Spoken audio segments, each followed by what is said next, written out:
The wind howled through the snowy forest of the far east as Alex held the hand of his 12-year-old daughter, Mia. They hurried through the thick snow, trying to get home before the blizzard struck. Their two German shepherds ran ahead, leading them through the drifts. Snowflakes danced around them, and the trees creaked under the force of the cold wind. Suddenly, Hans, the larger of the dogs, stopped. His ears perked up, and his nose pointed toward a small ravine. Without a sound, he dashed toward it, with Rex, the second dog, close behind. The dogs moved in perfect sync, with the confidence forged through years of joint hunts and field research. Mia cried out, pointing toward the spot where the dogs had stopped by a dark patch in the snow.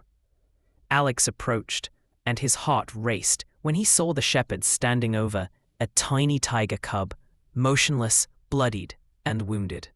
The cub's small body trembled from the cold, each breath coming with visible effort. It breathed weakly, its amber eyes blinking from pain. Alex dropped to his knees in the snow, pulled off his gloves, and placed his warm hand on the fragile creature. He looked around and spotted strange tracks, prints of heavy boots in the snow. A few feet away, a brass shell casing glinted. Bloodstains on the pristine snow painted a grim picture. Clear boot prints from several people, a trail of large caliber shells, and a dark streak of blood where something large had been dragged. All signs pointed to poachers, ones who had likely killed the tigress and taken her body, leaving her wounded cub to die in the snow. As a biologist, Alex had always followed a strict professional code. Never interfere with the natural order. But what lay before him now wasn't nature. It was the result of human cruelty. In this moment, every professional rule faded before a simple human duty. "Mia, we can't leave him here," Alex said. "He'll freeze to death, and Emma's going to kill me for bringing a tiger into the house." His voice wavered. He knew he was crossing an important line between man and the wild. "Please, Dad," Mia begged, her eyes filling with tears. "We can't just leave him." Her fists clenched, and her gaze held a fierce determination Alex couldn't ignore. Amazingly, the shepherds showed no aggression. Instead, Hans gently licked the cub's head, a protective gesture rarely seen toward a rival predator. He even let out a quiet whimper, as if urging his humans to act quickly. Emma, Alex's wife and a veterinarian, was far from thrilled about a wild animal in their home. But she quickly switched to professional mode. Her hands moved confidently, preparing the necessary instruments and medicine, though her eyes revealed a mix of concern and clinical focus. "Alex, do you realize what this is?" she said, her voice trembling. "It's an Amma tiger. There are fewer than 500 of them left in the wild. And you brought a cub into our house?" There was less accusation in her tone than a dawning awareness of the enormous responsibility that had just landed on their family. "We didn't have a choice," Alex replied. Judging by the tracks and casings, his mother was likely killed by poachers. It happened very recently. He looked at the cub's wounded paws and felt a growing resolve in his heart. Emma examined the cub. He was suffering from hypothermia, wounds, and malnutrition. Once his condition stabilized, she placed him in a box lined with blankets on the kitchen floor, doubtful he would survive the night. He was so small and fragile, barely enough strength to clean off the blood and dirt from his tiny body. "Even if he makes it," Emma whispered after Mia had fallen asleep. "What will we do with a tiger? In a year, he'll weigh more than you." She glanced at Hans, who was lying beside the box like a watchful guard. But the next morning, the family discovered something incredible. Not only had the cub survived, but he was now encircled by the two shepherds, who had formed a protective ring around him. Hans lay closest, keeping the cub warm with his large body all night. The tiger's eyes, dull with pain just yesterday, now glinted with curiosity and even a hint of joy. Mia named him Kai, a name meaning strength, something the cub clearly needed to survive. That same week, a massive blizzard struck the region, cutting off their home from the outside world. Roads were buried, phone lines downed, and contact with the wildlife department was lost. This involuntary quarantine gave little Kai time to heal. Each day, he grew noticeably stronger. His wounds began to close, and his fur regained its natural, vivid orange hue. Then strange things began to happen. Within just 2 weeks, Kai started displaying unusual behavior. He didn't move like a regular cat, or even a tiger. He began mimicking the confident, powerful gait of the German shepherds. When Hans sat down to survey the room, Kai would sit beside him, mirroring his exact pose. It amazed and amused the family in equal measure. Watching Kai was like watching evolution in motion. Each day, his behavior resembled less that of a wild tiger and more that of a loyal dog. He came when called, a rarity among wild cats. He played tag with Rex, fetched toys, and even tried to bark, producing strange sounds, somewhere between a growl and a hiss.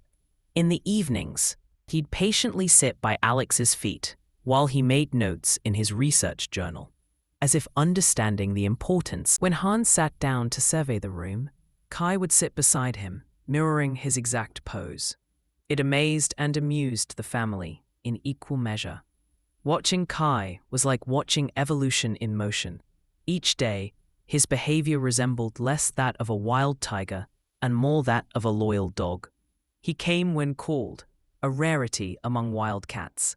He played tag with Rex, fetched toys, and even tried to bark, producing strange sounds somewhere between a growl and a hiss. In the evenings, he'd patiently sit by Alex's feet while he made notes in his research journal, as if understanding the importance of observation. One day, Alex witnessed a stunning scene. Kai, sensing a small animal in the yard, instantly took a hunter's stance, muscles tense, ready to pounce. Pure tiger instinct. But then, Hans growled softly, and Kai, as if remembering his dog side, relaxed and backed off, wagging his tail sheepishly. This astonishing blend of tiger instincts and canine upbringing made Kai a truly unique creature. Not quite a tiger, but not a dog either. He was something entirely new, never before seen in nature. "He thinks he's a dog," Emma laughed, as Kai tried to dig in the snow with his paws like the shepherds did. "I've never seen anything like it." Her professional skepticism was gradually giving way to genuine admiration. She began keeping her own observation journal, noting how the tiger cub picked up dog-like habits, yet occasionally displayed traits unique to his species. After 4 months, Kai had grown into a healthy young tiger with one-of-a-kind behavior. He woke up with the 2 dogs, ate alongside them, and even learned to patrol the property boundaries, just as Hans had taught him. He had become an inseparable part of the family, responding instantly to his name and greeting everyone at the door. The most astonishing sight was at night. The large, striped predator would sleep curled between the 2 shepherds, as if the 3 belonged to the same species. Kai possessed the natural grace and power of a tiger, his ability to strike in an instant, move silently, and climb to incredible heights. But it was fused with purely canine qualities: loyalty to the family, territorial protection, and social sensitivity. As the winter deepened, the trio huddled even closer, forming a living island of warmth and mutual protection, a wordless expression of their true bond. By 8 months, Kai weighed around 70 kilograms, and his size started to become a problem. He still tried to nap on the couch, though he took up nearly all of it. When he ran through the house, furniture sometimes went flying. One time, he broke a cabinet just by rubbing against it. Despite his size, he remained gentle and careful around Mia, as if aware of his strength. "We can't keep him in the house," Alex said, watching the tiger try to squeeze into a doghouse he no longer fit. "He needs more space." His voice held not only practicality, but concern for their extraordinary pet's future. The family built a spacious enclosure for Kai, connected to the house by a special corridor. The tiger could freely enter the property, but now slept in his own shelter. Still, they often found Hans and Rex curled up beside him in the morning. Hans and Kai had developed a special bond. The elder dog was more than a brother, he was a mentor. With just a glance or a quiet growl, he could correct Kai's behavior. Mia recorded several videos of Kai and posted them online. The tiger that acted like a dog quickly became an internet sensation. People began sending toys and leaving enthusiastic comments. Every new clip of Kai playing with the shepherds or trying to bark garnered millions of views. But popularity had its price. Once the roads were cleared, Inspector Lin visited, responding to reports of an illegally kept tiger. His stern expression softened slightly when he saw Kai greet him, wagging his tail like a giant striped dog. "This is an Amur tiger," Inspector Lin said gravely. "One of the rarest predators on the planet.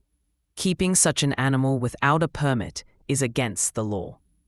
He tried to maintain an official tone, but it was clear the tiger's strange behavior intrigued him. He was surprised to see Kai respond to his name and act like a dog. His eyebrows lifted even higher when Kai brought him a ball, expecting him to throw it. "Keeping wild animals without a permit is illegal, especially large predators," the man continued. "I have to report this to the department." His eyes showed sympathy, but also the resolve to follow the rules. Alex immediately applied for a special wildlife permit. While they waited, Kai continued to grow up with his canine brothers. Now partially grown, he had sharper stripes and a powerful build, but his behavior remained a bizarre mix of both species. Every morning he followed Hans, checking the perimeter with the seriousness of a watchdog. 2 months later, a response came. The request was denied. The Department of Wildlife Conservation demanded that Kai be turned over for reintroduction into the wild. The news hit the family like a bolt from the blue. Mia couldn't stop crying, and the dogs, sensing something was wrong, wouldn't leave Kai's side. "You don't understand," Alex pleaded with the department's director. "He doesn't know how to be a tiger. He thinks he's a dog." He laid out all his research and notes on Kai's unusual behavior. "Instincts will prevail," the director insisted. "His place is in the wild." Yet doubt flickered in his eyes when he saw Kai sit and lift his paw on command. Mia released an emotional video online that went viral and drew nationwide attention. Under public pressure, the department agreed to send a team of experts to assess Kai's situation before making a final decision. Hope returned to the family's hearts.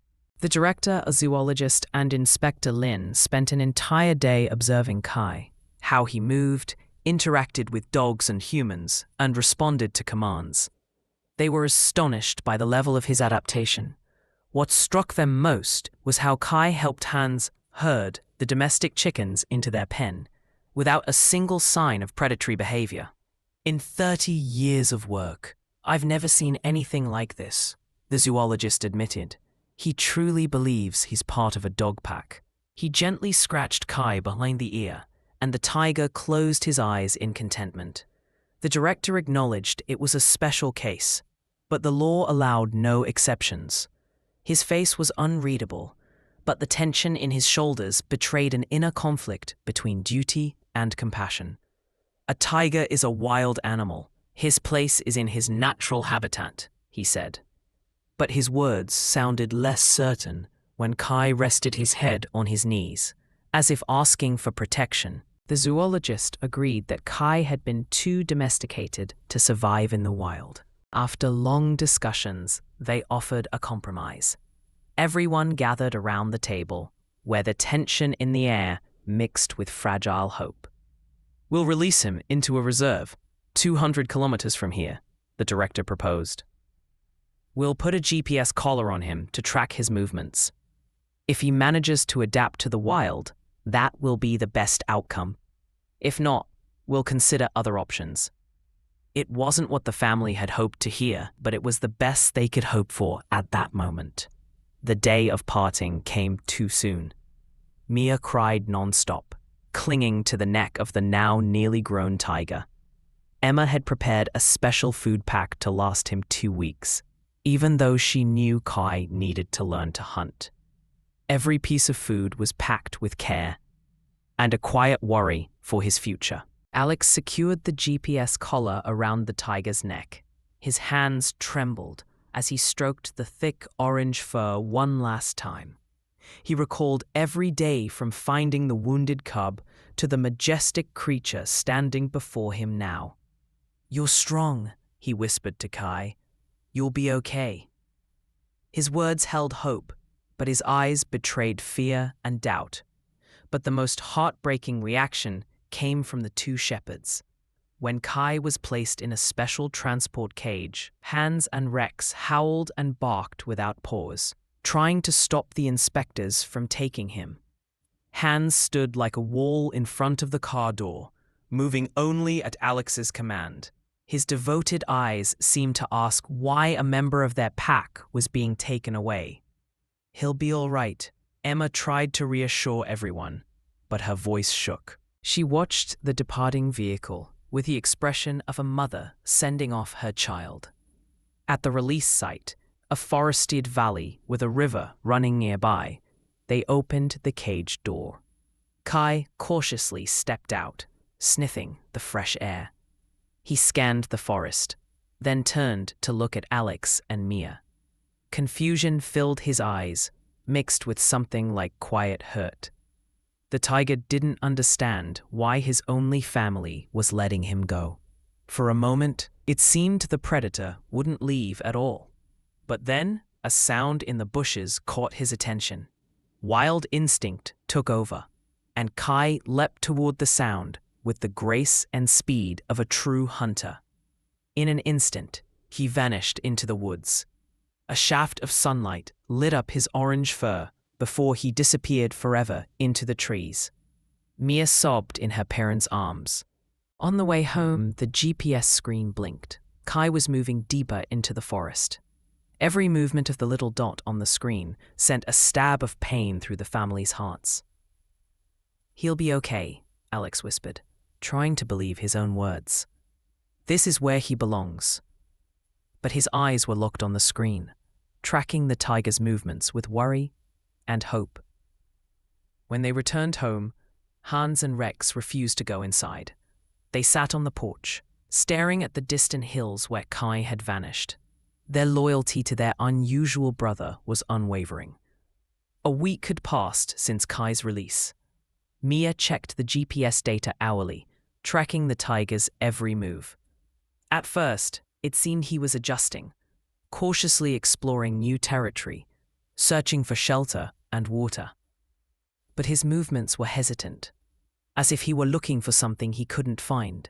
At home, the 2 shepherds had sunk into deep depression. They refused to eat or play and spent hours sitting on the highest hill in the area, never taking their eyes off the place where Kai had disappeared. Hans sometimes whimpered softly, as if calling his striped brother home. On the 8th day, the GPS showed something unexpected. After days of aimless wandering, Kai suddenly began moving with purpose. Alex, who had been monitoring the data, was the first to notice. "Look, he's not just roaming, he's heading somewhere," he pointed at the screen. Incredibly, the path pointed directly toward their home. Alex double-checked the coordinates and silently showed the screen to Emma and Mia. "He's coming back to us," Mia whispered, her eyes lighting up for the first time in days. Hope filled the hearts of the entire family. Even Emma, always cautious with her predictions, couldn't hide her excitement.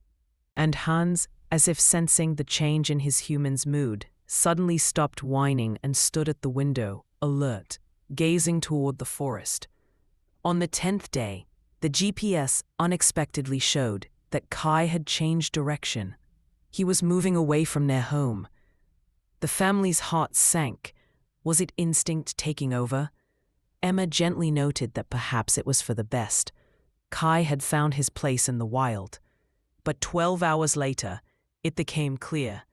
Kai had detoured around a large populated area, choosing a longer but safer route. After that maneuver, he was once again heading straight toward their home, not straying from his course for a second. Even Alex, an experienced biologist, was stunned by the tiger's determination. With each passing day, Kai's movement pattern became more defined. This wasn't random wandering. He was heading home. Each new GPS update confirmed their belief. Kai was coming back. At first, his journey was slow and interrupted. He stopped often to hunt or rest. But after every stop, he always resumed in the same direction. Neither mountains nor rivers could change his course. Alex did the math. Kai had covered 50 kilometers in the first 5 days. An incredible feat for a tiger, especially considering the rough terrain and the need to hunt along the way. This can't be a coincidence, he told Emma. There was a light in his eyes that hadn't been there since they said goodbye to the tiger. When they analyzed the data together, it became undeniable. The GPS showed just how difficult Kai's journey had been. Every kilometer he covered was a victory of will over instinct. On the 6th day, the tiger approached a wide river where the spring flood had made the current especially strong. A normal tiger would have avoided the deep water at any cost. But Kai, trained by dogs unafraid of water, found a narrower spot and swam across. GPS data showed him struggling against the current, but he never strayed from his path.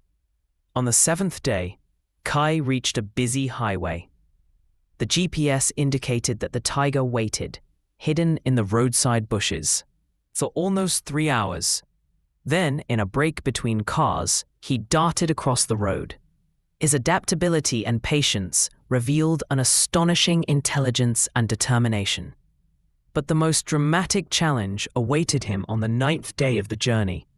The GPS signal showed that Kai had entered an area marked as a bear sanctuary. The rangers had warned them about a large population of brown bears in that region. Alex's heart clenched with fear for his extraordinary companion. The GPS tag showed that Kai had stopped deep in the forest. His signal remained still for several hours. Then, suddenly, the GPS registered chaotic movement, sharp bursts in different directions. Alex, watching the screen, turned pale. He and Emma stared at the blinking dots, praying for Kai's safety. "Something's happening," he said to Emma. "That's how an animal moves during a fight." His voice was tense and his hands clenched into fists. 8 minutes of tense, chaotic movement. And then Kai was still again. For a full hour, the family silently watched the screen, fearing the worst. When the signal resumed, they all exhaled in relief. But his movement was clearly slower than before. Even Hans, who had stayed by Alex's side the entire time, whimpered softly, as if sensing danger to his brother. "He's injured," Emma whispered. "But he's alive and still coming to us." There was pride in her voice. Pride in the endurance and willpower of their tiger. Later, after analyzing the GPS data and inspecting the area, rangers confirmed that Kai had fought a large brown bear at that location. Signs of struggle, tufts of orange tiger fur, and drops of blood told the tale of a brutal encounter. The fact that Kai survived a clash with a massive brown bear, typically heavier and stronger than a tiger, was nearly miraculous. Scratches on the tree bark spoke of a ferocious battle. Every obstacle Kai overcame, rivers, highways, a bear fight, and the territory of other predators, astonished the family. Tiger behavior studies stated that these predators never migrated such distances, especially with a clear direction. But Kai was not an ordinary tiger. He was guided home by love for his unusual mixed family. On the 12th night, the worst happened. The GPS signal stopped completely. The last recorded location was a place with large rocks and dense trees, about 80 kilometers from home. The silence from the tracker was deafening for the family, so used to constant monitoring. Alex and Mia immediately set out to the spot. They searched the entire day, calling for Kai by name, checking every cave and thicket. There was no trace of the tiger, except for a broken piece of the GPS collar caught on a low branch. That small piece of leather and metal was their only link to the missing animal. Alex imagined what might have happened. Kai likely got caught on something in the forest, tried to free himself, and damaged the collar. But could the tiger keep going?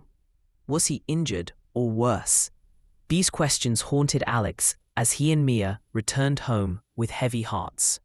The next 3 days were long and torturous, filled with anxious waiting and fragile hope. Mia was so distraught she barely left her room.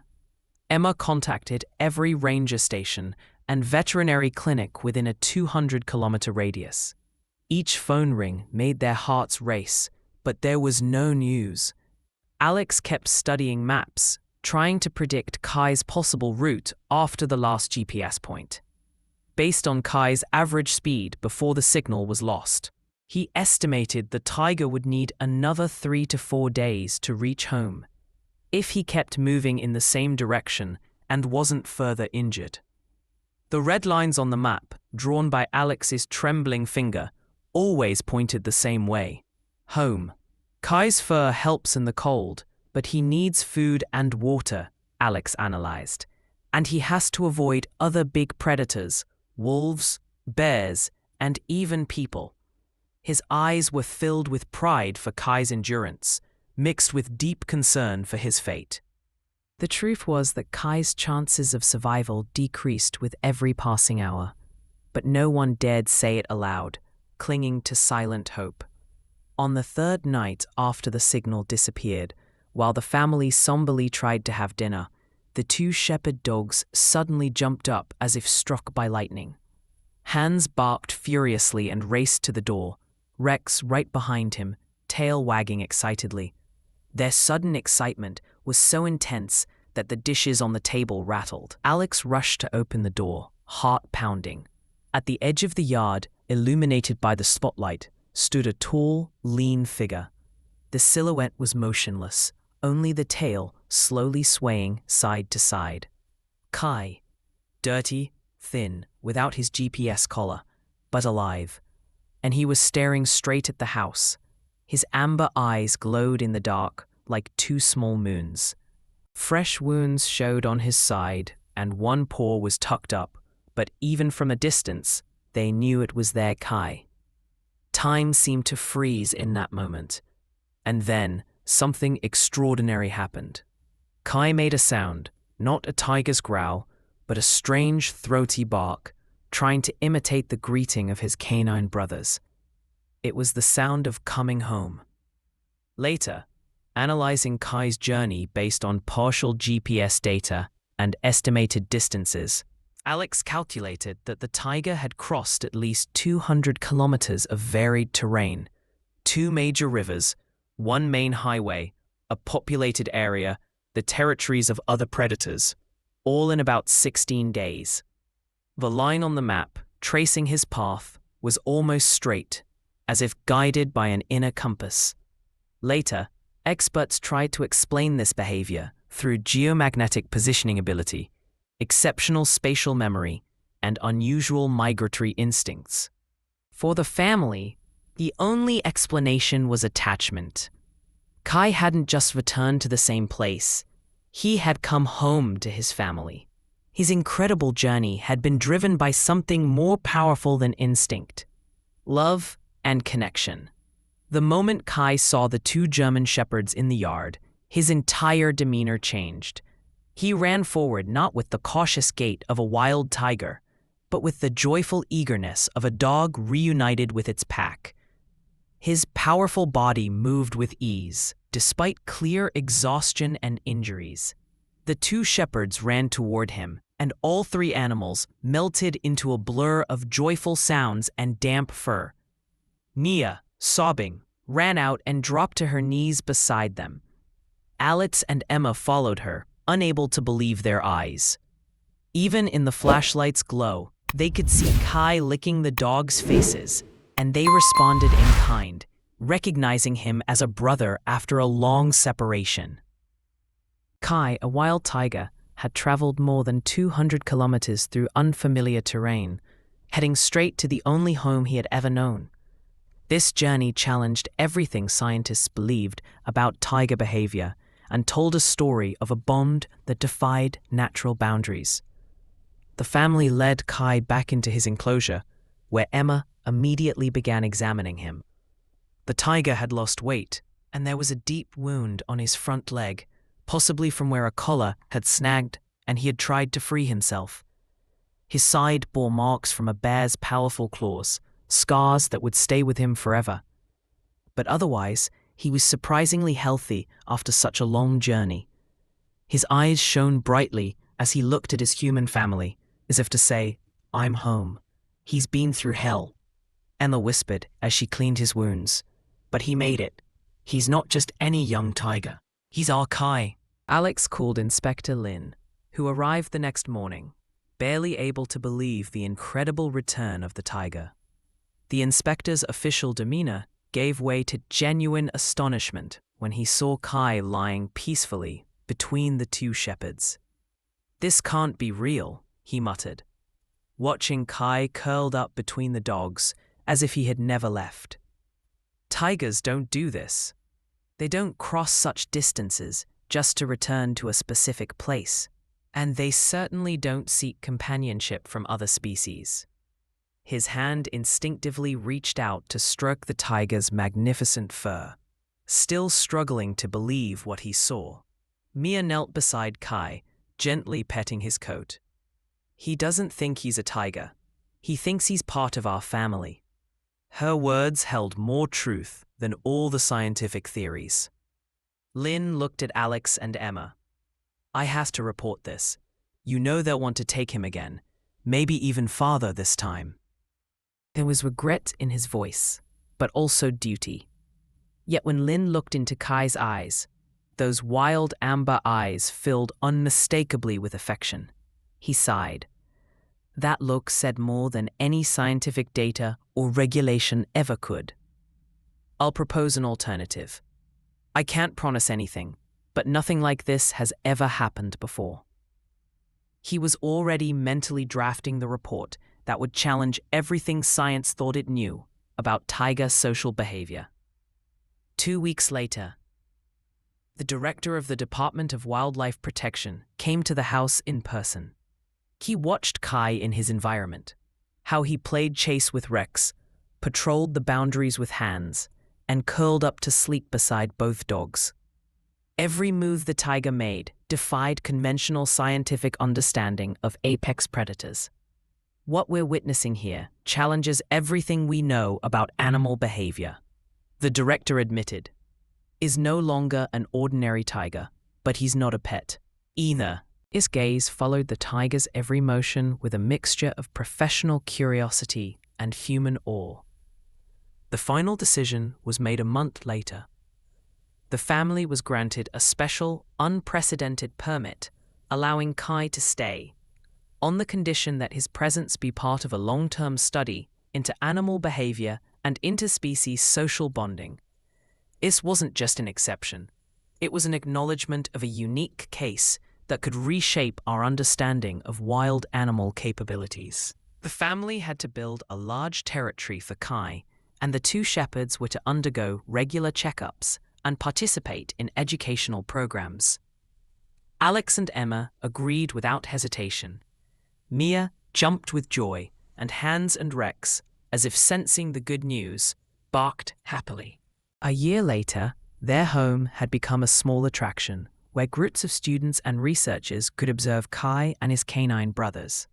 Alex published a scientific paper about the unique case, which quickly became one of the most cited works in behavioral zoology. Mia, now 14, decided to become a zoologist. Her school project about Kai won first place at the National Science Fair. Kai had fully grown, radiating all the wild beauty and power of his species. Now weighing over 200 kilograms, he was a magnificent specimen. But when he sat on the high rock in his enclosure, watching the house with the same alertness as Hans, no one could deny he had found where he truly belonged. His striped body exuded strength and grace, but his eyes held a gentleness rarely seen in wild tigers. When scientists from around the world came to study Kai's case, they often asked the same question.